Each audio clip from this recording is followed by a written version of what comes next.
Garantías constitucionales. Paraguay. Profesor Dr. Emilio Camacho. Introducción. La amplitud del concepto nos obliga a delimitarlo puntualmente, para así realizar el análisis desde una perspectiva que se ajuste a los objetivos del trabajo y que consiste en comprender el funcionamiento de las mismas en el marco constitucional y procesal paraguayo. La Real Academia Española define el vocablo garantía como derechos que la Constitución de un Estado reconoce a todos los ciudadanos, mientras que para Manuel Osorio son las que ofrece la Constitución en el sentido de que se cumplirán y respetarán los derechos que la misma consagra, tanto en lo que se refiere al ejercicio de los de carácter privado como al de los de índole pública, recordando que muchas constituciones dedican incluso un capítulo especial, como ocurre con la nuestra, N. sus arts.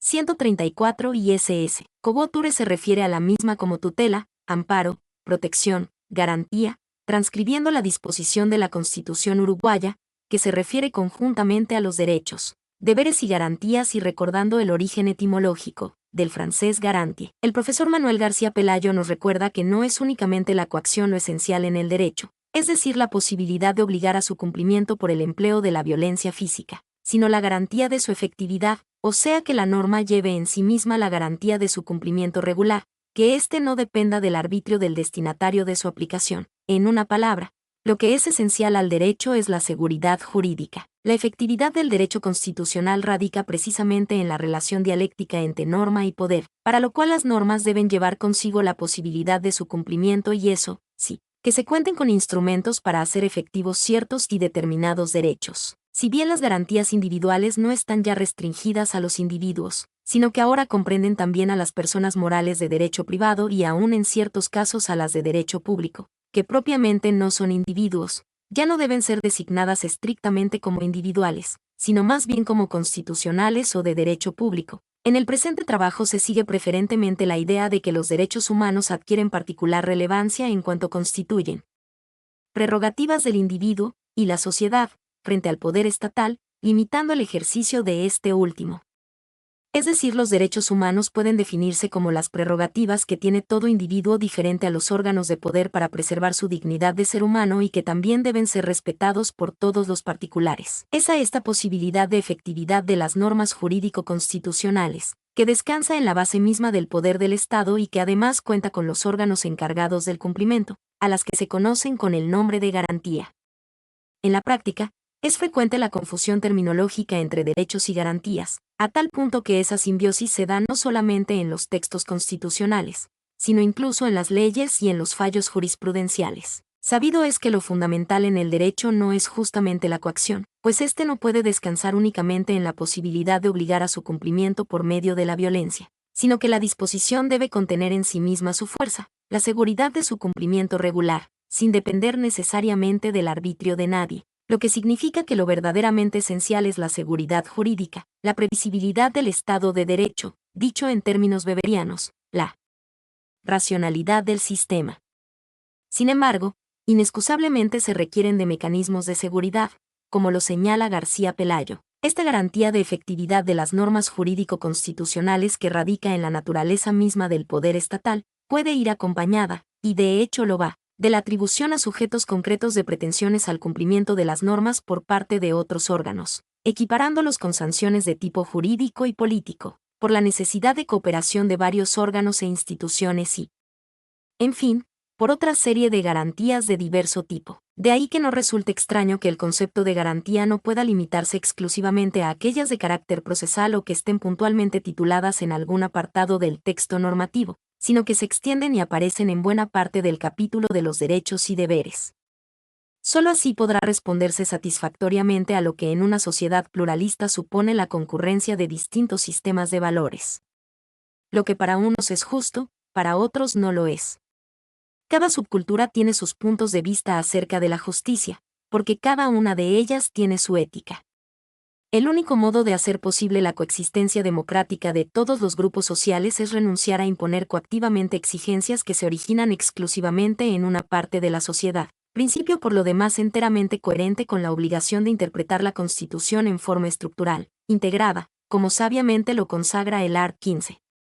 B del Código Procesal Civil, son deberes de los jueces, sin perjuicio de lo establecido en el Código de Organización Judicial, b. Fundar las resoluciones definitivas y las interlocutorias, en la Constitución y en las leyes, conforme a la jerarquía de las normas vigentes y al principio de congruencia bajo pena de nulidad. El Sistema Interamericano de Protección de los Derechos Humanos. Nuestra ley fundamental cuenta con numerosas disposiciones que apuntan a la creación de un orden jurídico supranacional, especialmente en lo que hace a la protección de los derechos individuales. Así, el art. 137 de la Supremacía de la Constitución dice: la ley suprema de la República es la Constitución. Esta, los tratados, convenios y acuerdos internacionales aprobados y ratificados, las leyes dictadas por el Congreso y otras disposiciones jurídicas de inferior jerarquía, sancionadas en consecuencia, integran el derecho positivo nacional en el orden de prelación enunciado, mientras el art. 138 dice que los estados extranjeros que se relacionen con un gobierno usurpador no podrán invocar ningún pacto, tratado ni acuerdo suscrito o autorizado por el gobierno usurpador, para exigirlo posteriormente como obligación o compromiso de la República del Paraguay, cerrando así el círculo jurídico a cualquier intento de consolidar un gobierno de facto. Este fatalmente tendrá que asumir su naturaleza antidemocrática. Los tratados internacionales se ubican inmediatamente debajo de la Constitución, lo que confiere especial fuerza al derecho internacional, debiendo sumarse incluso lo dispuesto por el art. 141 CN. Los tratados internacionales celebrados, aprobados por ley del Congreso, y cuyos instrumentos de ratificación fueran canjeados o depositados, forman parte del ordenamiento legal interno con la jerarquía que determina el art. 137, afirmación enfatizante que influye fuertemente en todo el desarrollo legislativo nacional y que ubica al Paraguay como el país con normativa suprema más abierta al derecho internacional. El art. 145 habla incluso de la posibilidad de crear un orden jurídico supranacional, que en condiciones de igualdad con otros estados, admite la creación de un orden jurídico supranacional que garantice la vigencia de los derechos humanos, de la paz, de la justicia, de la cooperación y del desarrollo, en lo político, económico, social y cultural, disposición que permitiría incluso la existencia de una confederación de estados, pero siempre que parta primero de los derechos humanos, que es hacia donde se orienta con más fuerza el desarrollo jurídico. Obviamente, esta disposición demuestra una firme voluntad de los constituyentes que intentaban superar una larga noche autoritaria y ubicar al Paraguay en el concierto internacional de las naciones, pero siempre partiendo desde la soberanía nacional, pues invariablemente debe ser aprobado por ley del Congreso. Nuestro país es probablemente el que más convenios en materia de derechos humanos tiene suscrito y ratificado, desmintiendo de esta manera aseveraciones que quieren ubicamos como rezagados en este campo. Apenas iniciada la era democrática, nuestro país avanzó decididamente en el derecho internacional, pensando que una de las mejores formas de proteger la democracia es justamente saliendo del aislamiento secular a que nos condenó siempre el pensamiento autoritario que se instaló con fuerza en nuestro país en las últimas décadas. La fuerza ordenadora de la legislación internacional radica justamente en que las obligaciones correlativas recaen en los estados y no en otros individuos, aspecto al que la doctrina se ha referido como el efecto vertical de los derechos humanos y si bien los incumplimientos son frecuentes y hasta ostensibles, al existir la posibilidad de recurrir a organismos jurídicos supranacionales, las garantías constitucionales tienen siempre la posibilidad de hacerse realidad. En ese sentido, la República del Paraguay ratificó la Convención Americana sobre Derechos Humanos el 24 de agosto de 1989 y aceptó la competencia de la Corte Interamericana de Derechos Humanos en fecha 11 de marzo de 2003, sometiéndose así a plenitud al régimen jurídico internacional de los derechos humanos, construyendo un escudo de relevancia para las garantías constitucionales. 9. La formulación de los derechos humanos en los textos jurídicos internacionales juega un papel fundamental en materia de garantías, pues históricamente se han erigido siempre en una protección ante las arbitrariedades del poder público. Es así que uno de los temas que mayor transformación ha sufrido últimamente en el campo de las garantías es justamente el ámbito internacional, tanto que aún se encuentra en plena etapa de formación y consolidación, observándose una marcada tendencia de protección hacia lo que se considera grupos vulnerables, hacia el diseño de mecanismos internacionales de protección e incluso hacia la formulación de nuevos derechos. En la actualidad, prácticamente todos los estados, con mayor o menor énfasis, incorporan en su ordenamiento jurídico interno una lista de derechos individuales y confieren algunas garantías mínimas para el goce y ejercicio de esos derechos. justamente en el entendimiento de que resultan imprescindibles para la realización de la dignidad humana y que en caso contrario se les haría muy difícil la convivencia en el orden internacional. Justamente después de la Segunda Guerra Mundial, a medida que se suscribían los grandes convenios internacionales, como la Declaración Universal de los Derechos Humanos, se hacía patente la necesidad de contar con más documentos y apuntar hacia un sistema de garantías que contribuya en la protección de los derechos, proceso que se dio y se da con enormes resistencias, desde los más diversos países, grupos y sectores, como ocurre con el Tribunal Penal Internacional que nace sin el apoyo de un país fundamental en el mundo contemporáneo, los Estados Unidos. También debe recordarse que en los años más duros de las dictaduras latinoamericanas, fue cuando la concepción garantista de los derechos humanos comenzó a desarrollarse con fuerza, jugando un papel decisivo en esta filosofía la política implementada por el presidente James E. Carter, en la década de los 70. Mismo en un campo del derecho internacional resulta una constante la creciente asimilación entre derechos y garantías, alcanzando a los mecanismos creados para el efecto. Tal es así que la Convención Europea de Derechos Humanos prevé la fusión de la Comisión y de la Corte Europea de Derechos Humanos, apuntando a la creación de un único organismo judicial de supervisión, ocurriendo algo semejante en otros sistemas continentales. En el continente americano se van completando las posibilidades de lograr una más estrecha coordinación entre la Comisión y la CID, perfeccionando gradualmente los mecanismos y procedimientos particulares. El doctor Antonio Augusto Cancado Trindade, hasta hace poco presidente de la Corte Interamericana y actual miembro, dice que las perspectivas de los sistemas regionales de protección deben ser considerados necesariamente dentro del marco de la universalidad de los derechos humanos. En el proceso de construcción de una cultura universal de observancia de los derechos humanos, un rol importante está reservado a los sistemas regionales de protección. Cada uno de estos pasa por un momento histórico distinto. Los principales instrumentos que hoy rigen en el sistema regional son Declaración Americana de Derechos y Deberes del Hombre, Convención Americana sobre Derechos Humanos, Protocolo adicional a la Convención Americana sobre Derechos Humanos en materia de derechos económicos, sociales y culturales, Protocolo a la Convención sobre Derechos Humanos relativo a la abolición de la pena de muerte, Convención Interamericana sobre Desaparición Forzada de Personas, Convención Interamericana para prevenir, sancionar y erradicar la violencia contra la mujer, Estatuto de la Comisión Interamericana de Derechos Humanos, Estatuto de la Corte Interamericana de Derechos Humanos y Reglamento de la Corte Interamericana de Derechos Humanos.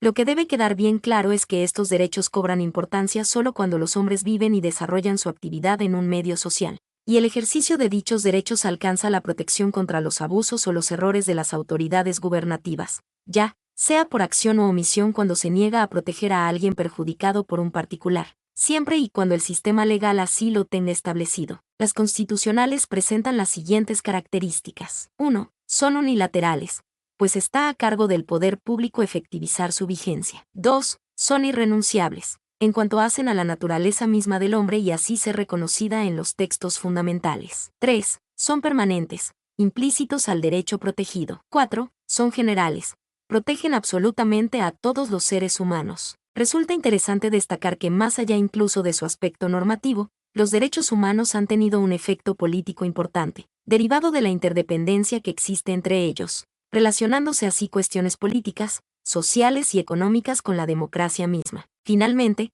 cualquier evaluación del sistema interamericano desde la perspectiva de las garantías constitucionales supone analizar los elementos normativos, el funcionamiento de los organismos encargados de la aplicación, la competencia de los mismos y los procedimientos para hacer funcionar la maquinaria garantista. Cuanto mejor funcione, mayor será la vigencia de las garantías. Su desarrollo constitucional en el Paraguay. Desde los inicios mismos del liberalismo, los documentos generalmente constaban de dos partes, una introductoria en donde se establecen los derechos públicos de los individuos, otra en la cual se regulan los órganos supremos del Estado, sus relaciones y sus funciones, significando siempre una garantía para el individuo, consolidando la libertad mediante una serie de resortes declarativos e instrumentales que sucesivamente irán apareciendo, acompañando también las luchas por la libertad.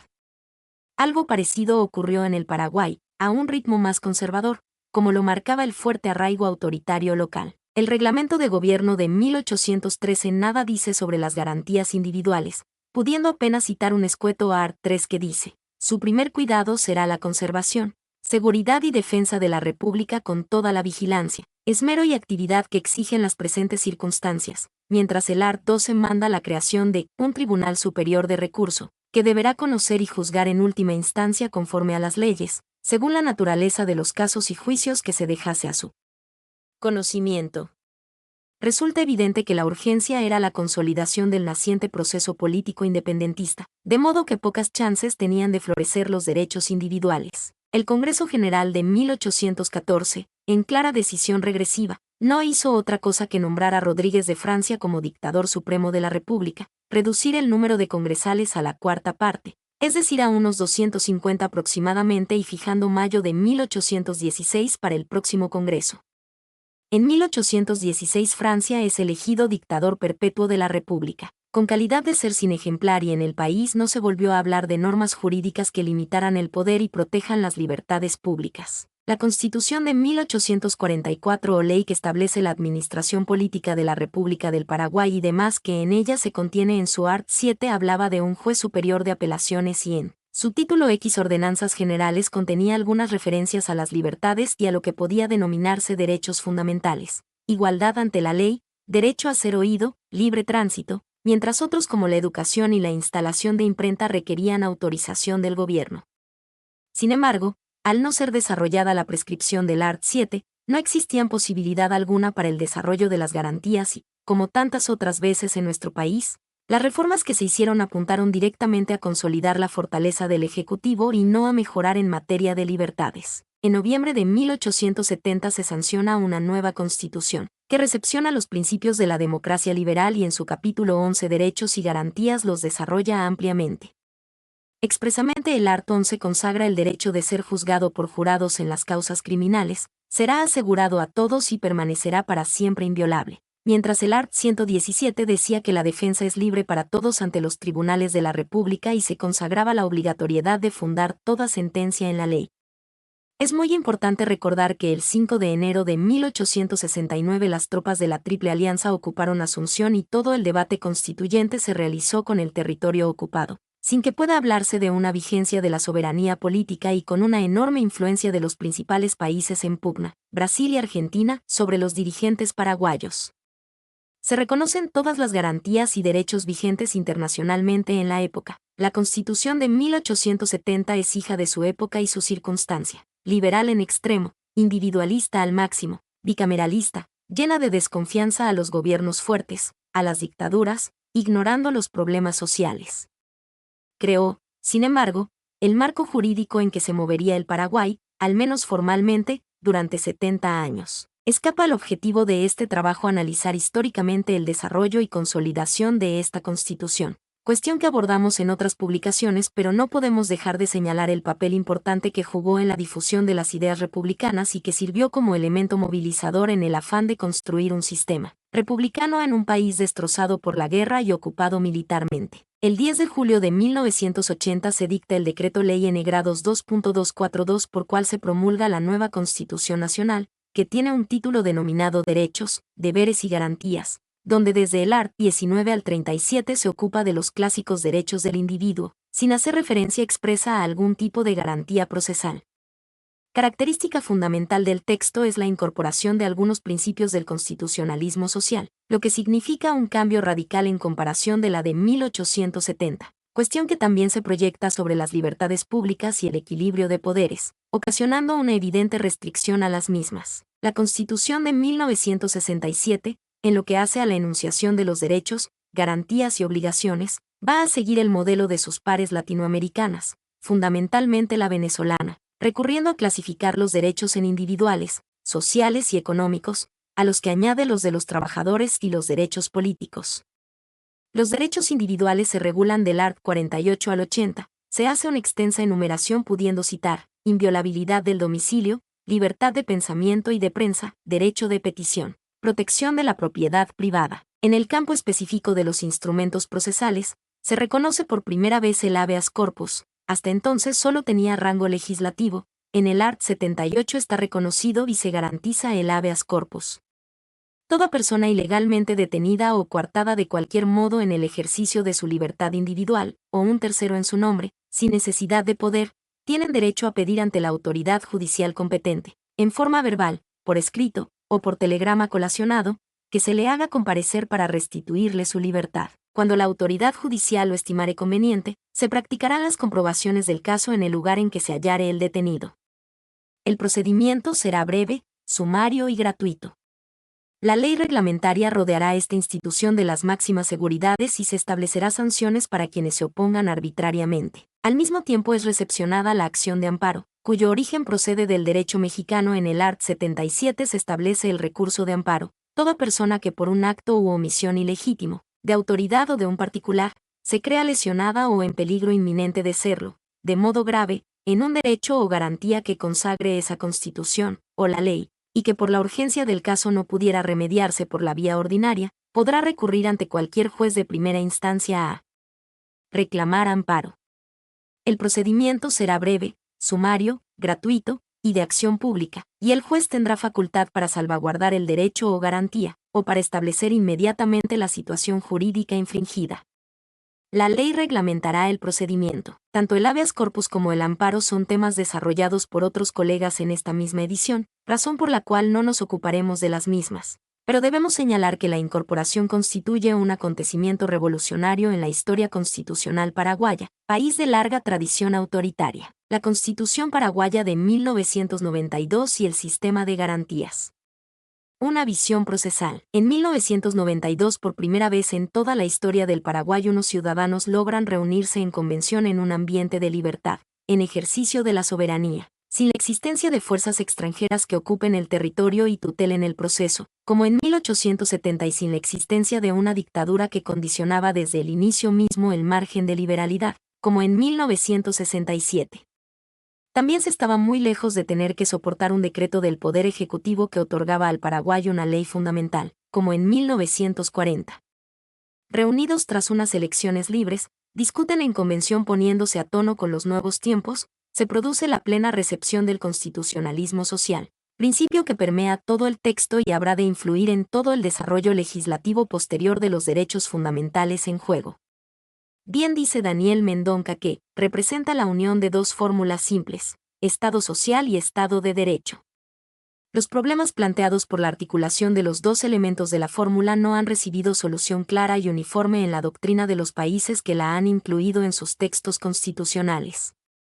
Debe tenerse presente que la fórmula en cuestión, a pesar de haber tenido notable arraigo constitucional, es ante todo una fórmula destinada a modelar una forma de Estado protector del individuo frente al poder y comprometido con la promoción del bienestar social. En otras palabras, se trata de un mandato constitucional que debe impregnar todo el desarrollo legislativo, jurisprudencial y administrativo del país, orientando el accionar de los poderes públicos, cargándole de contenido y concretamente en el caso que nos ocupa, también debe alcanzar al desarrollo procesal constitucional. En 1992 los paraguayos consagran la norma jurídica fundamental que más extensamente recoge y protege las garantías individuales, en su amplia acepción. En el largo acontecer de la historia política paraguaya, y pese a las marchas y contramarchas que ha sufrido, puede decirse que el Paraguay ha sido capaz de llegar a buen puerto en esta materia, por lo menos en términos de derecho positivo, evidenciando así que la historia del derecho constitucional es también la de la limitación del poder público. Probablemente se encuentre en esta necesidad de vincular permanentemente la protección de las libertades clásicas con el desarrollo de la justicia social, donde más se evidencia la pobreza de nuestro constitucionalismo local, dominado por un pensamiento conservador que no atina a enfrentar los grandes cambios que la democracia contemporánea exige. Esa limitación en parte se evidencia en la forma en que se desarrolla la jurisprudencia penal, donde se privilegia el caudal económico de los procesados en detrimento de los encausados sin recurso, o la protección unilateral de ciertos derechos olvida la extrema pobreza que castiga al país desatando violentas e indiscriminadas represiones, o los conflictos sociales del campo prácticamente se criminalizan, mientras grandes defraudadores de bancos y el erario público gozan a plenitud de las ventajas del nuevo sistema, etc. Violentándose el principio de la equidad y la igualdad ante la ley, art. 46 CN, en el título 2 de los derechos, de los deberes y de las garantías se abre una larga serie de artículos, que va desde el art. 4 del derecho a la vida, hasta las puntualmente denominadas en el capítulo 12 de las garantías individuales. El art. 131 dice que para hacer efectivos los derechos consagrados en esta Constitución, se establecen las garantías contenidas en este capítulo, las cuales serán reglamentadas por la ley y puntualmente aparecen: la acción de inconstitucionalidad, art. 132, el habeas corpus, en sus tres versiones, preventivo, reparador y genérico, la acción de amparo, art. 134, y el habeas data, art. 135. Todas estas figuras son objeto de tratamiento especial y particular por colegas en otros capítulos, razón por la cual pondremos énfasis en los derechos y garantías desde una perspectiva procesal, atendiendo también a la innegable actualidad del tema. Como bien señala Carlos S. Nino, la garantía general del debido proceso legal implica una serie de subgarantías. A. Las del acceso a la jurisdicción. B. Las de las características que debe tener el proceso larguísima en el Paraguay y C. Las que se refieren a las condiciones generales que debe satisfacer un acto de coacción dispuesto como consecuencia del proceso. 4.1. El vínculo entre el ciudadano y la Constitución. El constitucionalismo social está firmemente consagrado y desarrollado en nuestro país y el mismo impregna o debe impregnar también todo el desarrollo legislativo y jurisprudencial, razón por la cual el derecho penal de un Estado social y democrático debe asegurar la protección efectiva de todos los miembros de la sociedad, por lo que ha de tender a la prevención de delitos. Estado social, entendidos como aquellos comportamientos que los ciudadanos estimen dañosos para sus bienes jurídicos. Bienes no en un sentido naturalista ni ético individual, sino como posibilidades de participación en los sistemas sociales fundamentales y en la medida en que los mismos ciudadanos consideren graves tales hechos. Estado democrático. Esta constatación nos presenta varios aspectos que no pueden desconocerse en el estudio de las garantías, especialmente de las garantías de carácter procesal penal. En primer lugar, el respeto escrupuloso de las garantías individuales, presunción de inocencia, principio de libertad mientras dure el proceso, el fin de la pena, etc. Todo el art. 17 CN, pero al mismo tiempo deberá considerarse la protección de la sociedad, art. 19 CN, la seguridad del individuo, art. 9, y su derecho a la vida, art. 4. La regla general de análisis de todo magistrado deberá tener en cuenta siempre las garantías del debido proceso, pero también la protección de la sociedad y el derecho a la seguridad, y es en este punto en el que se está muy lejos aún de encontrar el justo equilibrio, como veremos más adelante. Por otra parte, el derecho debe contemplar los valores vigentes en una sociedad, no puede legislarse en forma totalmente contraria a los mismos y también debe mantener una comunicación fluida con la sociedad, pues en caso contrario puede alejarse, alienarse del pueblo y perder rápidamente legitimidad y justificación. Un Estado democrático ha de apoyar su derecho penal en el consenso de sus ciudadanos y lograr sus objetivos no solamente en base al miedo, sino poniéndose al servicio del sentimiento jurídico del pueblo, que lo debe sentir necesario y justo. El derecho penal debe desarrollarse con estricta sujeción a los límites del principio de legalidad y, aparte de servir a la mayoría, debe también atender y respetar a toda minoría y a todo ciudadano, siempre que esto sea compatible con la paz social. No puede negarse que la pena es un instrumento fundamental en la lucha contra el delito y a favor de la seguridad ciudadana, constituye una forma limitada de prevención, pero siempre sometida a garantías básicas conformes a los principios del Estado social, donde el aumento de la seguridad ciudadana ha de buscarse por otra vía previa, la de una política social adecuada. Ese camino es, como todo camino democrático, más difícil, pero también el único que conduce a soluciones a largo plazo. No se trata de ponerle un parche doloroso al presente, sino de que el mal de hoy sirva de acicate para construir un futuro mejor. 4.2. La presunción de inocencia. De acuerdo con el artículo 17.1 de la Constitución Nacional, en el proceso penal o en cualquier otro del cual pudiera derivarse un pena o sanción, toda persona tiene derecho a que sea presumida su inocencia. Institución esta que no termina de ser correctamente comprendida en nuestros tribunales, a tal punto que se llega a una aplicación que muchas veces perjudica el debido y, sea en detrimento de la misma víctima, cuando, por ejemplo, vía exigencia de fianza real se violenta brutalmente el principio de igualdad ante la ley de la sociedad, cuando invocando esta garantía se conceden medidas sustitutivas incorrectas, o cuando se actúa en desmedro de la protección de la sociedad. Antes que ocuparnos de algunos casos prácticos, es importante entender la naturaleza jurídica de la figura. Evidentemente nos hallamos ante un derecho fundamental que vincula a todos los poderes públicos 28 y que es de aplicación inmediata, sin admitir dilaciones o postergaciones, como derecho público subjetivo que es. El mismo autor lo define como el derecho a no ser condenado sin pruebas de culpabilidad o sin actividad probatoria realizada con las debidas garantías que en alguna forma pueda entenderse de cargo. Se proyecta además como un límite de la potestad legislativa y, a su vez, como criterio de interpretación de las normas vigentes, se presenta la doble vertiente y, en el ámbito procesal, donde necesariamente implica una regla de tratamiento, a, que toda condena necesariamente deberá ir precedida de una actividad probatoria, b, las pruebas que motiven la condena deberán ser constitucionalmente legítimas y c, la carga de la prueba corresponderá siempre a los acusadores. 2. En las situaciones extraprocesales, el derecho consistiría en recibir la consideración y el trato de no autor o partícipe de los hechos delictivos o análogos a estos. Disposición que tiene además una norma expresa en el art. 22 CN. La publicación sobre procesos judiciales en curso debe realizarse sin prejuzgamiento. El procesado no deberá ser presentado como culpable antes de la sentencia ejecutoriada. Es posible, por tanto, concluir que el ámbito de eficacia de la presunción de inocencia se restringe al terreno de los hechos, sin que tenga que convertirse en un muro que impida la protección de la sociedad o haga inviable cualquier medida restrictiva que pueda dictar un juez en el marco de una investigación.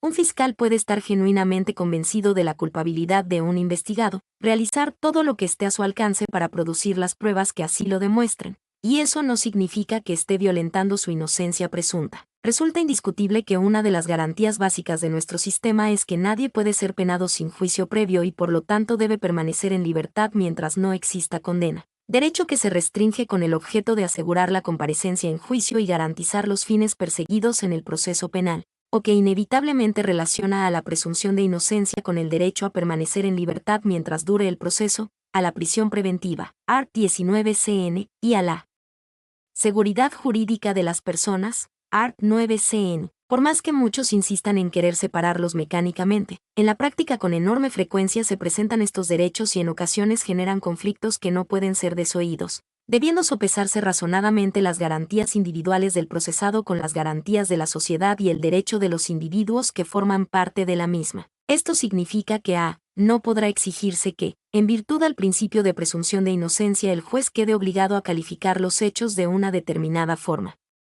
Dicho de otra manera, la calificación jurídica de los hechos queda excluida del ámbito de valoración de la presunción de inocencia, puesto que dicha calificación supone un juicio de valor y b. Tampoco cubre la presunción de inocencia los elementos subjetivos de la culpabilidad penal o de la intencionalidad del agente, ni sirve de cobertura a las circunstancias eximentes y atenuantes, ni a la responsabilidad civil. Y Coy Junoy explica que las medidas cautelares no suponen por sí mismas vulneración del derecho fundamental a la presunción de inocencia, pues esa se asiente sobre la idea esencial de que toda condena o sanción se funde en una actividad probatoria suficiente que, practicada con las debidas garantías, lleva a la convicción racional de culpabilidad del imputado. En nuestro derecho, sin embargo, como veremos más adelante, es peligrosamente desvirtuada la aplicación de este principio para beneficiar a los delincuentes de cuello blanco que, fianza real de por medio, escapan del alcance de la justicia mientras las cárceles se hacinan con los pobres, que no tienen recursos para la fianza real y entonces tampoco, en cruel paradoja, tienen presunción a la inocencia.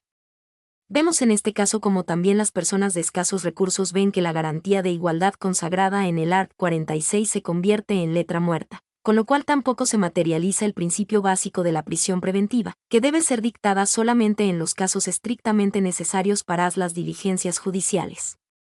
Vía dinero, entonces se pervierte un principio básico de la Constitución, la igualdad ante la ley. Y entonces, aunque existan las condiciones objetivas para que un procesado pobre pueda beneficiarse con las medidas sustitutivas de prisión, al carecer de la posibilidad de dar fianza real supuestamente persiste el peligro de fuga y entonces no hay medida sustitutiva.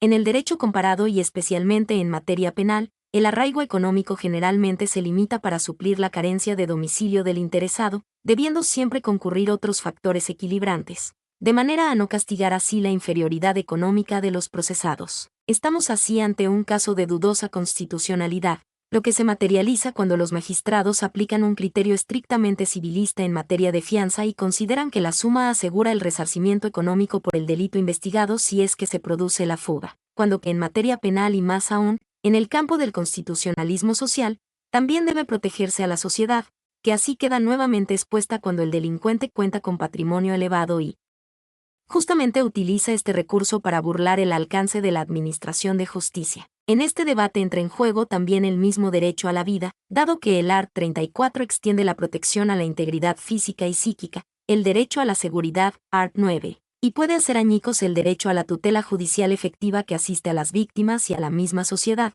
que sí es una garantía constitucional reconocida dogmática y procesalmente, art. 9 CN y arts.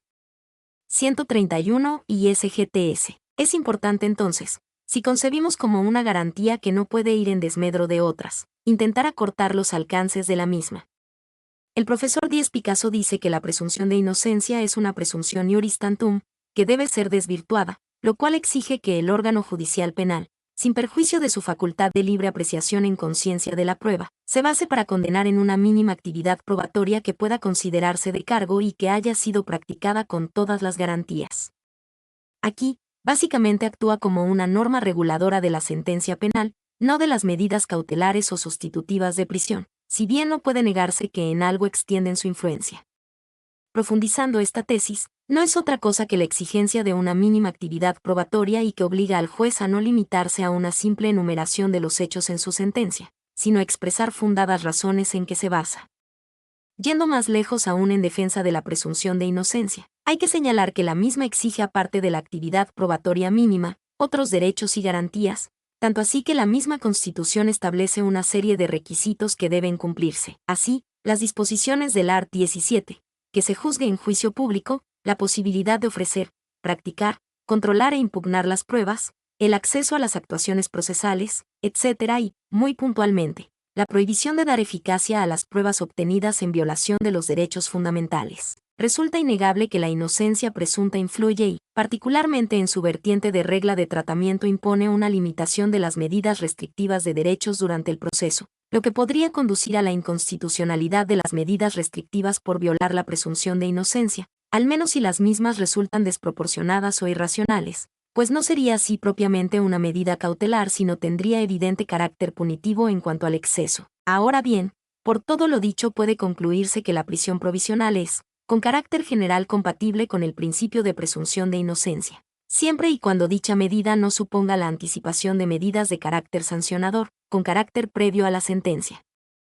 El derecho a la presunción de inocencia trae consigo, por tanto, la inconstitucionalidad de medidas cautelares penales con finalidad punitiva. Constitucionalmente resulta indiscutible que la prisión provisional es una medida excepcional, que solo puede dictarse cuando fuese indispensable en las diligencias del juicio, art. 19 CN, y su límite está dado por el mínimo de la pena establecida para el delito en cuestión.